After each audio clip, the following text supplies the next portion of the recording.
Welcome all. Today we are going to learn a topic related to our health and hygiene. The diseases they may spread through air, water, food and insects or even by direct contact also. The diseases which spread through air are called as droplet infections. The germs of some diseases which are present in the windpipe or in the nasal passage or in the throat or in the mouth of the infected person when that infected person cough or sneeze, these microorganisms present in windpipe, nasal passage, throat and mouth along with the droplets of the sneeze or they are released into the air. The microbes which are released into the air then spread into the surroundings. When a healthy person inhales this air, the microorganisms enter into the healthy person's body and affect them. Examples of the diseases which spread through air are cold, influenza, tuberculosis, measles, diphtheria, etc. The diseases which are spread through food and water are called waterborne diseases. Diseases like typhoid, dysentery, cholera, and other intestinal infections they are spread through contaminated water. It may get contaminated when infected people they take bath or they wash or defecate in and around the surrounding sources of water. Sometimes even the cleaning of or the bathing of animals also they spread microorganisms into the water of surroundings. When this water gets contaminated with the drinking water and when we take such contaminated water, the microorganisms enter into our body and cause infections. The microorganisms cause infections of the ear, nasal passages, throat, and they are commonly spread through swimming pools and water bodies present in the environment. To prevent this waterborne diseases, drinking water should be always stored in a clean and covered utensils. Swimming pools also should have efficient filtering system to clean the water regularly. The diseases which are spread through direct contact are called contagious diseases.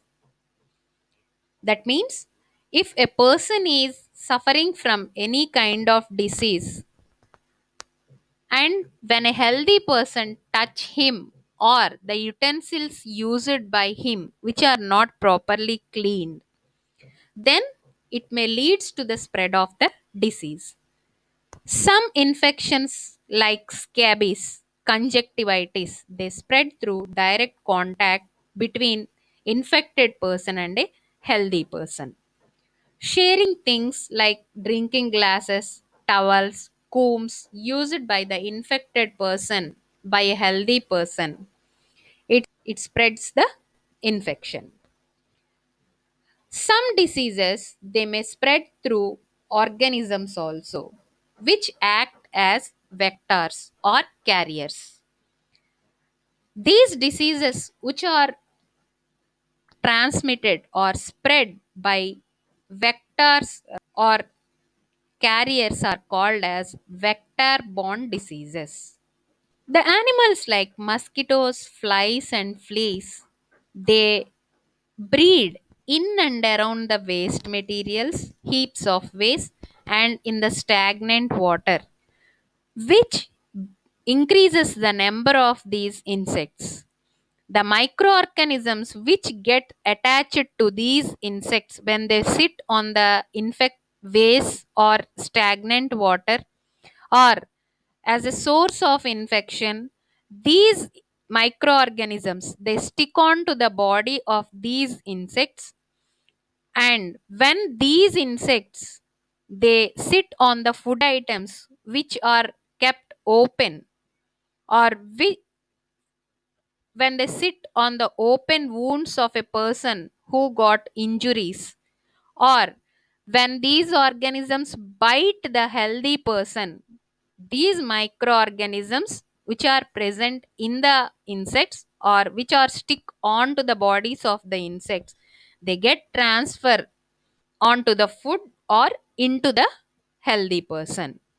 In this way, the microorganisms from other animals, they enter into the bodies of a healthy persons and cause the infection. Animals such as rats, pig, dog, tick mites, all these, they also transfer microbes from infected person to healthy person. These insects or animals which carry the disease causing microorganisms are referred as vectors or carriers. Some common vector borne diseases: malaria. Female Anopheles mosquito acts as vector for this disease. Symptoms of this disease are fever with chills at regular periodic intervals, and there is a drop or decrease in red blood cell count. Dengue. It is a viral disease. For this disease, Aedes mosquito acts as vector. The symptoms are blood loss, high fever, and a decrease in blood platelet count. Yellow fever. It is also caused by a virus. The vector for this disease is Aedes mosquito. Symptoms are fever, vomitings, and jaundice. Amoebic dysentery is a protozoan caused disease. Entamoeba is the pathogen which causes amoebic dysentery. Vector for this disease is housefly. Symptoms are there is a pain in the stomach or abdominal region, severe diarrhea, blood and mucus in feces. Sleeping sickness. It is also a disease caused by a protozoan pathogen called trypanosoma. The vector for this sleeping sickness disease is CC fly. Symptoms are fever, pain in the muscles, rash on the skin, and this disease affects the nervous system and it results in increased sleep and mental deterioration or mental retardness. Filariasis. It is a disease caused by a worm called roundworm. The disease causing pathogen name Wuchereria bancrofti. This roundworm or Wuchereria bancrofti, it is spread through Culex mosquito. Vector is Culex mosquito. Symptoms: thickening of skin and swelling in arms and legs, and retention of fluids in the tissues can be observed. Plague. It is a bacterial disease caused by Yersinia pestis bacteria. Yersinia pestis bacteria. The vector for this plague disease is rat. Swelling in the body, in groins and lymph nodes. Near neck and armpits also we can observe the swelling. A sudden fever and chills can be observed with headache. Rabies. It is called as hydrophobia. The pathogen which causes rabies is rhabdovirus. The vector which transmits this disease is dogs. When the dog is infected with this rhabdovirus, through the saliva of the infected dog, the disease spreads to others. Symptoms are it affects the nervous system and leads to mental depression, convulsions, and paralysis also. How can we control these diseases, or how can we prevent the spread of these diseases? The communicable diseases can be prevented by maintaining personal and community hygiene. If we practice healthy lifestyle, healthy habits, if we keep our surroundings clean and neat, we can prevent and control these communicable diseases. Drinking filtered or boiled water at least for 15 minutes.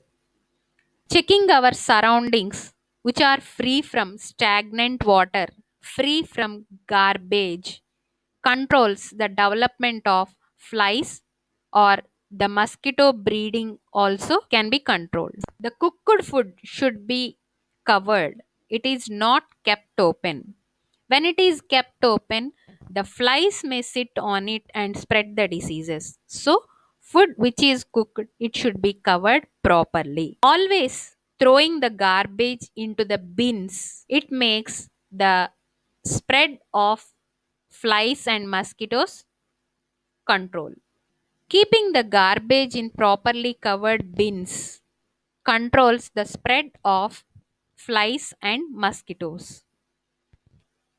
If a person is sick, maintaining personal hygiene by not touching the articles or things used by the patient or infected person, and keeping the patient separately without allowing to mingle with others, it also controls and prevents the spread of communicable diseases. We should use our own clothes like handkerchief, towels should be used our own. We should not touch others or infected persons towels and handkerchiefs. Before eating and after eating also, we should wash our hands with soap or mild detergent. When we are about to sneeze or cough, we should cover our nose and mouth at least with a handkerchief or a tissue paper to prevent the spread of droplets into the environment. Drinking pasteurized milk or boiled milk, thoroughly boiled milk, it prevents the entry of pathogens into our body.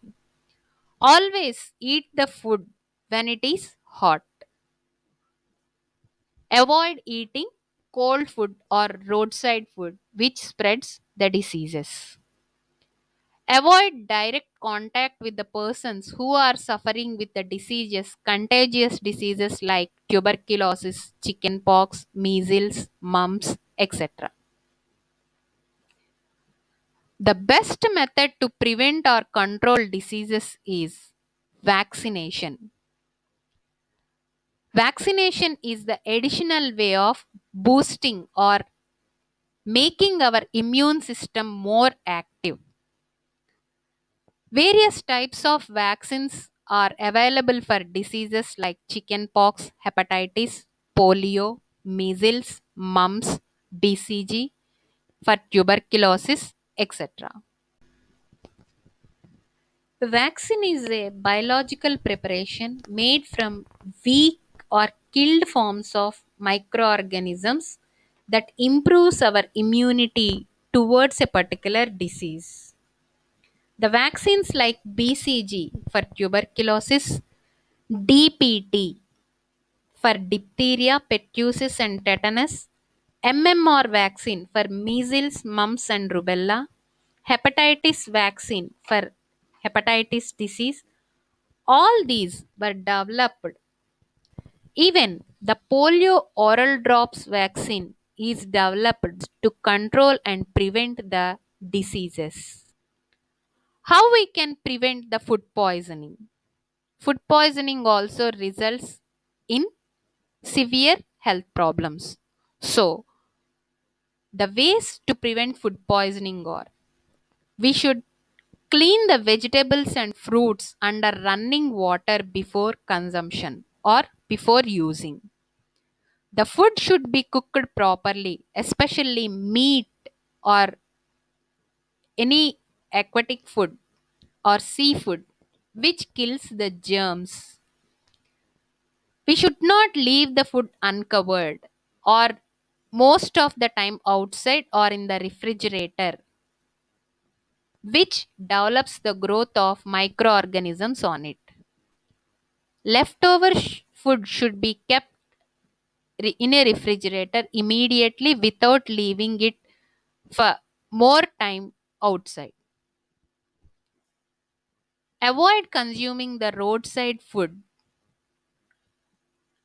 Keep bags containing meat, fish, and poultry products away from the vegetarian items which prevent the contamination.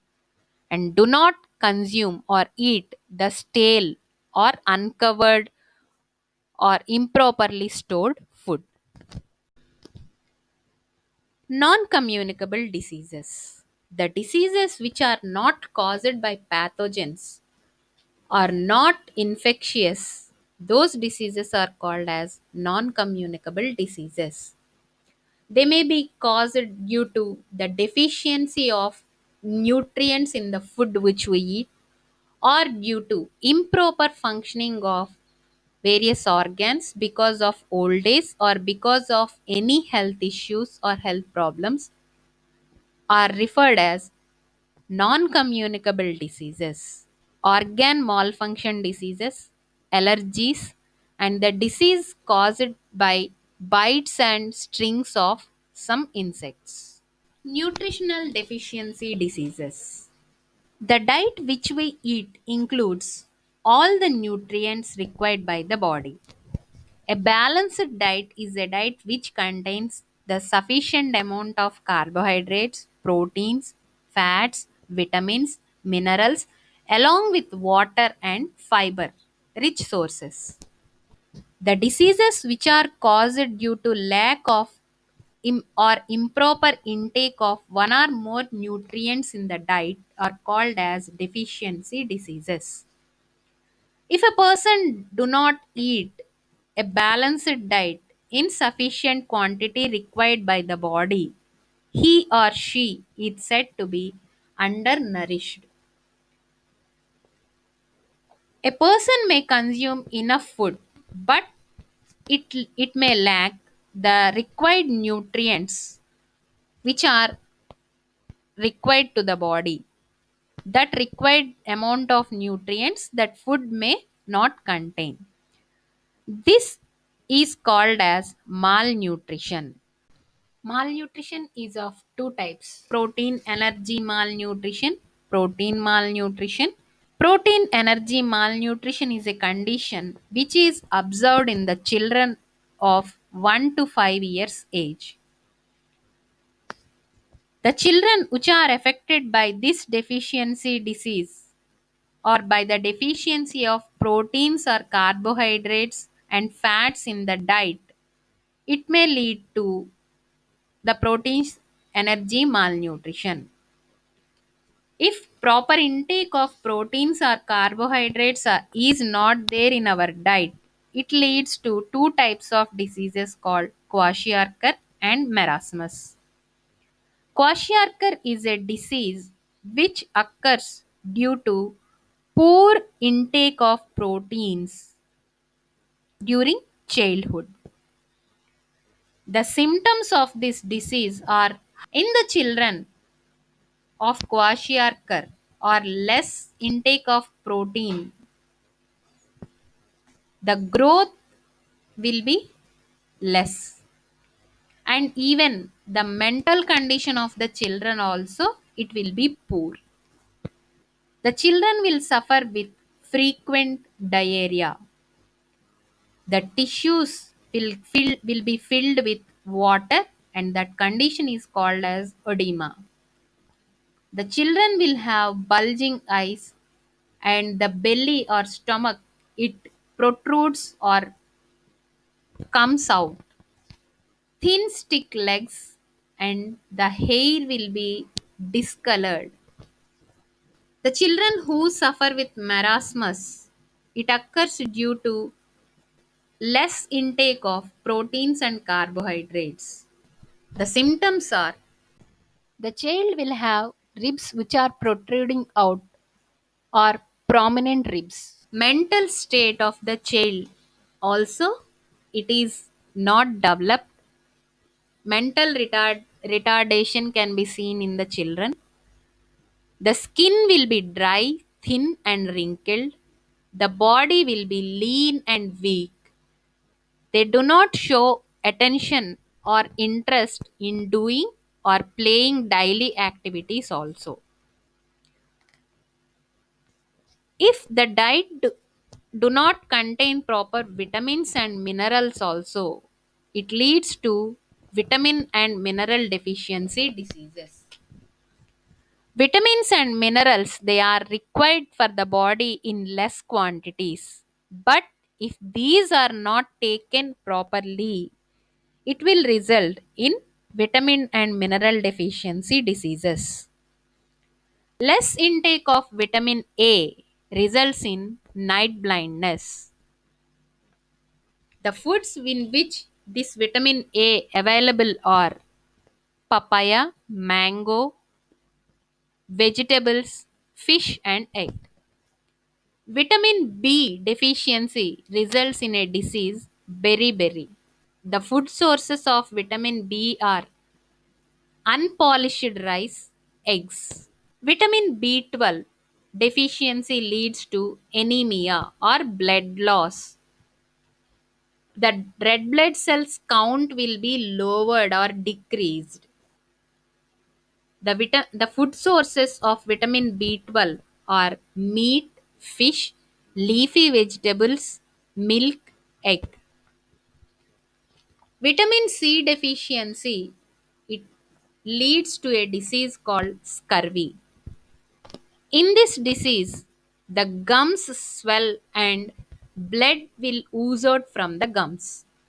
Food sources of vitamin C are leafy vegetables, gooseberry or amla, citrus fruits like lemon, orange, sweet lime, and tomato. Vitamin D deficiency leads to a disease called rickets. Weak bones and bent bones are observed in the people who suffer with vitamin D deficiency. Vitamin D sources are milk, eggs, liver. After consuming these foods, under sunlight, we have to stay. So the sunlight also, it provides or enables the body to make the vitamin D. Vitamin E deficiency results in skin diseases and reproductive system diseases. Vitamin E food sources are wheat germs, that means sprouts, milk, vegetable oil, fish, and meat. Vitamin K deficiency leads to excessive bleeding of blood. When any cuts and wounds occur, great loss of blood will occur due to vitamin K deficiency. And the food sources are green leafy vegetables like cabbage, spinach, and soya bean. Mineral deficiency diseases. Calcium deficiency leads to rickets disease. Calcium, it is needed for the growth of bones, teeth, and it helps in blood clotting. The food items in which calcium is available are milk, eggs, fish, and green leafy vegetables. Phosphorus is a mineral which is required for strong bones and teeth. Its deficiency leads to bad teeth and poor development of bones. The food sources are milk, meat, nuts, beans, and grains. Iron deficiency leads to a disease called anemia. the hemoglobin formation will not occur. Iron is needed for the formation of hemoglobin in blood. The food sources are green leafy vegetables, liver, egg yolk. Sodium is needed for healthy growth of nerves and to maintain water balance in the body. Deficiency of sodium leads to muscular cramps, pain in muscles. It is available in the seafoods and in common salt which we use in cooking. Iodine is needed for the production of thyroxine, a hormone in our body, and it regulates the general metabolism or the process of digestion in our body. The deficiency of iodine leads to goiter. In the neck, a gland called thyroid gland is present. If iodine is not taken in our diet properly, the thyroid gland which is present near the neck, it enlarges. That is the disease called goiter. The food sources are seafood and the salt which is mixed with this iodine, iodized salt. Potassium mineral is needed for the proper growth and development of nerves and muscles. Deficiency of potassium leads to muscular weakness and paralysis. The food sources which give potassium are banana, milk, vegetables, and meat. Chlorine is another mineral which needs for the enzymatic action and nerves functioning in our body. The deficiency of chlorine leads to weakness and dehydration, loss of water. The food sources are fruits, cereals, and salt. Vitamins and minerals, if they are taken in our diet properly, they lead to the normal functioning of the body. If these are not taken properly, they leads to vitamin deficiency diseases and mineral deficiency diseases. I hope all of you understood the topic well. Thank you all.